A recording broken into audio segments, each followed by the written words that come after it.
بسم اللہ الرحمن الرحیم۔ السلام علیکم ناظرین، ایک دفعہ کا ذکر ہے کہ ایک ڈاکٹر تھا جس کی زندگی بہت مصروف گزر رہی تھی۔ دولت کی کوئی کمی نہیں تھی، پیشہ ورانہ سرگرمیوں میں مصروفیت کی وجہ سے دین سے کوئی رغبت نہیں تھی۔ اس کے پاس آنے والوں میں یا تو مریض ہوتے تھے یا پھر اس کے دوست ڈاکٹر، مگر کبھی کبھی اس کے پاس ایک شخص آیا کرتا تھا جو اس سے دین کے بارے میں بات کرتا، مگر تھوڑی دیر بعد اسے محسوس ہوتا کہ ڈاکٹر اس پر توجہ نہیں دے رہا، چنانچہ وہ آدمی خود ہی ادھر ادھر کی باتیں کر کے چلا جاتا۔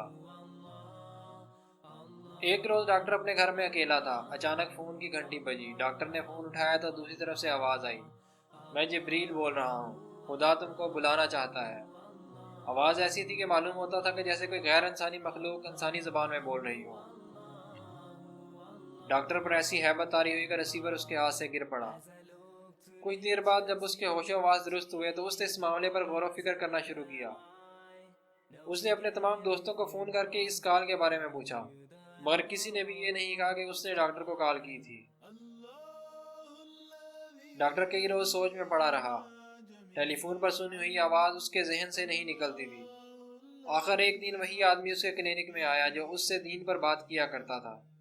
ڈاکٹر نے اسے اپنے واقعہ کا ذکر کیا۔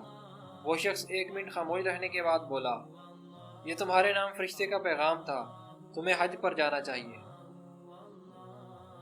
ڈاکٹر فوراً حج پر جانے کے لیے تیار ہو گیا۔ یہ حج ڈاکٹر کی زندگی کا تاریخی واقعہ تھا۔ حج کے بعد اس کی زندگی یکسر بدل گئی۔ اب اس نے اپنی دنیا کے ساتھ ساتھ دینی معاملات پر بھی توجہ دینا شروع کر دی۔ دوستو، ہم اپنی مصروفیات میں اتنے گم ہو چکے ہیں کہ اللہ تعالیٰ کے احکامات کی طرف ہمارا دھیان ہی نہیں جاتا۔ کیا ہمیں بھی فرشتے کی ایک کال کی ضرورت ہے؟ اس بارے میں مجھے کمنٹ میں ضرور بتائیے گا۔ اگر آپ کو یہ ویڈیو پسند آئے تو لائک کر کے شیئر کر دیں، اور مزید اس طرح کی موٹیویشنل واقعات سے بھرپور ویڈیوز کو دیکھنے کے لیے میرے channel the voice of Muzammil کو سبسکرائب ضرور کر لیجیے گا۔ اپنا بہت سارا خیال رکھیے گا۔ اللہ حافظ۔